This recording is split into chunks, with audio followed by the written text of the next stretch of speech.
আম্মাজান আয়েশা রাদিয়াল্লাহু তাআলা আনহা, আমাদের প্রিয় আম্মাজান, বিষ্ণু ইসা ইসলামের প্রিয়তম স্ত্রী, উনি বিষ্ণু ইসা ইসলামের আরেক স্ত্রী, ওনার নাম হচ্ছে সাফিয়া, উনিও আমাদের আম্মাজান। ওনার ব্যাপারে একটা কথা বলতে যে একটা কথা বলেছিলেন, রাসূল সাল্লাল্লাহু আলাইহি ওয়াসাল্লাম এটা পছন্দ করেননি। উনি বললেন যে আপনার স্ত্রী এমন এমন, সরাসরি বলেন না, ইঙ্গিত দিয়ে। নারীদের মধ্যে মানবিক কারণে জেলাসি একটু থাকে, এটা স্বাভাবিক, এটা থেকে নবীর স্ত্রীরাও মুক্ত ছিলেন না, এটা থাকবে।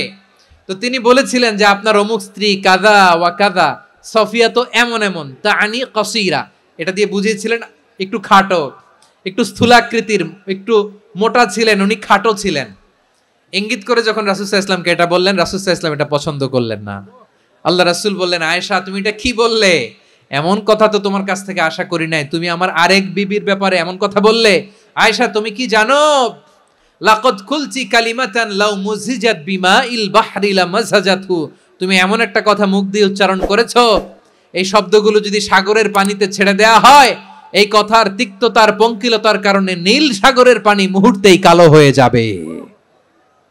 আয়েশা খবরদার, আর এরকম বলো না, আর বলো না।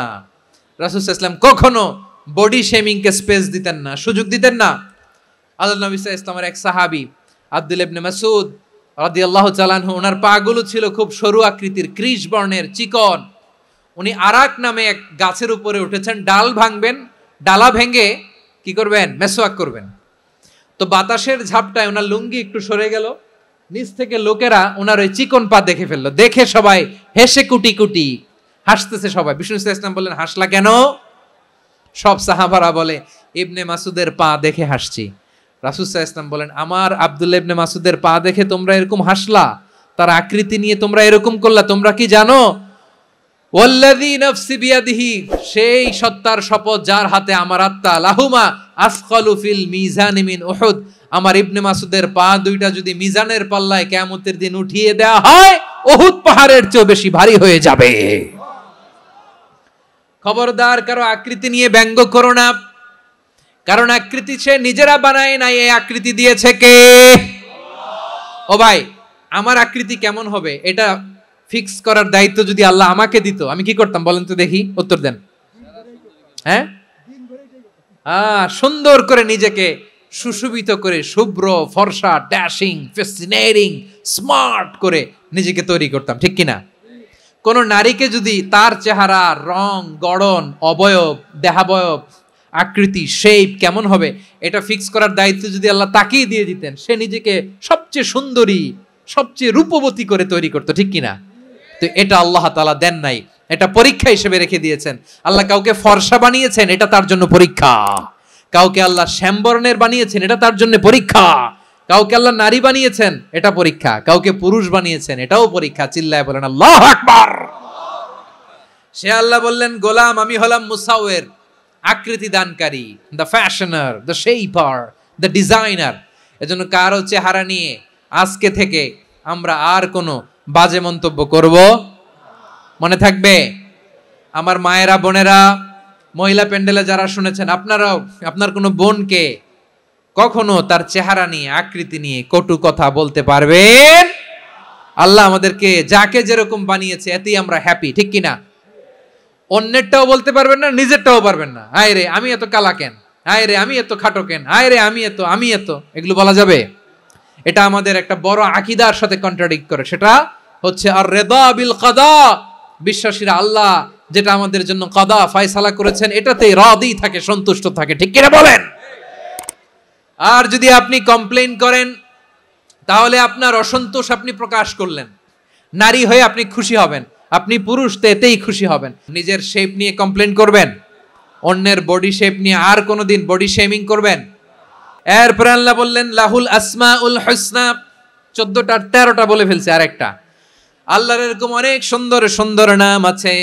ইউসাব্বিহু লাহু মা ফিস সামাওয়াতি ওয়াল আরদি ওয়া হুয়াল আজিজুল হাকীম।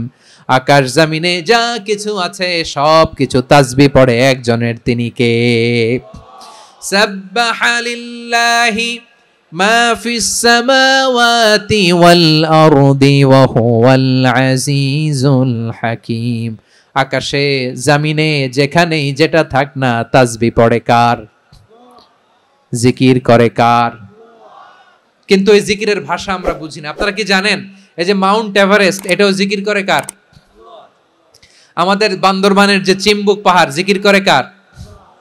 আমাদের ময়মনসিংহের গারো পাহাড় জিকির করে কার? এই যে বারুয়াখালীর বিশাল বিশাল গাছগুলো, বৃক্ষরাজি, এগুলো জিকির করে কার? সাগরের অতল গহ্বরে মৎস্যকুল জিকির করে কার? আকাশে ভেসে বেড়ানো পাখিগুলো জিকির করে কার? চোখে আমরা যা দেখি সব গুণগান গায় কার? এজন্য আল্লাহ বললেন, ওয়া ইম মিন শাইইন ইল্লা ইউসাব্বিহু বিহামদিহি ওয়ালাকিন লা তাফকাহুনা তাসবিহাহুম। নবমণ্ডল, ভূমণ্ডল, আকাশে কিংবা জমিনে যেখানেই যেটা থাক না, সব আল্লাহর তাসবিহ পড়ে, কিন্তু সে তাসবির ভাষা তোমরা বোঝো না, ঠিক কিনা? তাদেরও তাসবির ভাষা আছে। পাখিগুলো তাদের ভাষায় আল্লাহর জিকির করে, পাহাড় তাদের ভাষায় আল্লাহর জিকির করে, সাগরগুলো জলোচ্ছ্বাসে ঢেউয়ের তালে তালে আল্লাহর জিকির করে। সুবহানাল্লাহ পড়েন। সে আল্লাহ বললেন, ইউসাব্বিহু লাহু মা ফিস সামাওয়াতি ওয়াল আরদি, আকাশে যা আছে তাও আল্লাহর তাসবিহ পড়ে, জমিনে যা আছে তাও আল্লাহর তাসবিহ পড়ে। ওয়া হুয়াল আজিজুল হাকীম, তিনি হলেন আজিজ, মহাপরাক্রমশালী, প্রজ্ঞাময়। আল আজিজ, এই ব্যাখ্যা আগে করেছি। আল হাকিম, সর্বশেষ 14 নম্বর আল্লাহ তাআলার গুণবাচক নামটি হচ্ছে আল হাকিম। আল হাকিম মানে হচ্ছে প্রজ্ঞাময়, the wise, the all wise. আল্লাহর সব কাজে প্রজ্ঞা আছে না নাই? আল্লাহর চিন্তা, আল্লাহর আদেশ, আল্লাহর সৃষ্টি সবকিছু প্রজ্ঞায় পরিপূর্ণ। সুবহানাল্লাহ, কারণ তিনি আল হাকিম। আরবিতে বলে ফিআলুল হাকিম লা ইয়াখলু আনিল হিকমা, হাকিমের কোনো কাজ হিকমত থেকে শূন্য নয়। আল্লাহ যাই বলে এর মধ্যে হিকমত আছে না নাই? আল্লাহর এই কোরআনের ভেতরেও হিকমত আছে না নাই? আল্লাহর কালামের প্রতিটি বাণী, প্রতিটি বাক্য, প্রতিটি শব্দের ভেতরে প্রজ্ঞা লুকিয়ে রেখেছে কে? আল্লাহর সৃষ্টির ভেতরেও প্রজ্ঞা আছে না নাই? অনেক কিছু আল্লাহ তৈরি করেছে, আমাদের মাথায় প্রশ্ন জাগে, হায় হায় এটা কেন আল্লাহ তৈরি করলো? এটার ভেতরেও রহস্য আছে না নাই? এজন্য বিশ্বাসীরা বলে, রাব্বানা মা খালাকতা হাযা বাতিলান সুবহানাকা ফাকিনা আযাবান নার। ও আমাদের রব, এই জমিনে যা আমরা দেখি কোনো কিছুই তুমি এমনি এমনি সৃষ্টি করো নাই, তুমি আগুনের শাস্তি থেকে আমাদেরকে বাঁচাও, পড়ে না আমিন। সবকিছুর মধ্যে হিকমা আছে, এই কোরআনেও হিকমা আছে। আল্লাহ বলছেন ইয়াসিন ওয়াল কোরআনিল হাকিম, প্রজ্ঞাময়, বিজ্ঞানময় কোরআনের শপথ। আল্লাহর সব কাজের ভেতরে হিকমা, প্রজ্ঞা আছে না নাই? সে আল্লাহ বললেন, গোলাম, সূরা হাশরের শেষ 3 আয়াতের ভেতরে আমি আল্লাহর 14টি গুণবাচক নাম উল্লেখ করে দিয়েছি। যখন জপতে মন চাইবে এই নামগুলো দিয়ে জপবি, যখন ফরিয়াদ করবি আমার এই নামগুলো দিয়ে আমি আল্লাহর কাছে ফরিয়াদ করবি, ঠিক কিনা বলেন? রাজি আছেন? এই যে আর রহমান, আর রাহিম, আল কুদ্দুস, আস সালাম, আল জব্বার, আল আজিজ, আল হাকিম, এই নামগুলো ধরে ধরে আল্লাহরে ডাকতে রাজি আছেন? খেয়াল করবেন প্রিয় ভাইরা, দোয়া কবুলের কিছু শর্ত আছে। এর মধ্যে একটা শর্ত হচ্ছে আল্লাহর সুন্দর সুন্দর নামগুলো ধরে ধরে আল্লাহকে ডাকা, তাহলে ওই দোয়াগুলো আল্লাহ তাআলা কবুল করে। এই নামগুলো আরো বিশেষ করে বেশি করে জানার চেষ্টা করবেন, তাহলে আল্লাহর প্রতি অগাধ আস্থা, বিশ্বাস, ভালোবাসা আমাদের বাড়বে। এই যে 14টা নাম, আল্লাহর পরিচয় আমরা ইন ডেপথ জেনেছি। আল্লাহর প্রতি আপনাদের আস্থা বেড়েছে না? আল্লাহর প্রতি আমাদের ভালোবাসা আরো প্রগাঢ় হয়েছে না? আমরা যখন ডাকবো তার নামেই ডাকবো, জিকির করব তার নামেই করব, ঠিক যেমনটি আল্লাহ শিখিয়েছেন। এবং এই নামগুলো থেকে আমাদের যে শিক্ষা, এই শিক্ষাগুলো আমরা আমাদের জীবনে বাস্তবায়ন করব। সব শেষ কথা বলি, এই যে আমাদের রবকে আমরা চিনলাম, একাগ্রভাবে এই রবের দিকে ঝুঁকে পড়েন, গোটা বিশ্ব আপনার দিকে ঝুঁকে পড়বে।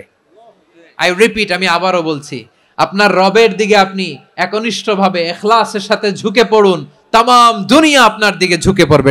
আল্লাহ তাআলা আমাদের সবাইকে কথাগুলো বোঝার ও আমল করার তৌফিক দান করুক। যে কথাগুলো বললাম, সর্বপ্রথম আল্লাহ তাআলা আমাকে এবং আপনাদের সবাইকে আমল করার তৌফিক দান করুক। হাযা মা ইনদি ওয়াল ইলমু ইনদাল্লাহ আলাইহি তাওয়াক্কালতু ওয়া ইলাইহি উনীব। সুবহানাকাল্লাহুম্মা বিহামদিকা আশহাদু আল্লা ইলাহা ইল্লা আনতা আস্তাগফিরুকা ওয়া আতুবু ইলাইক।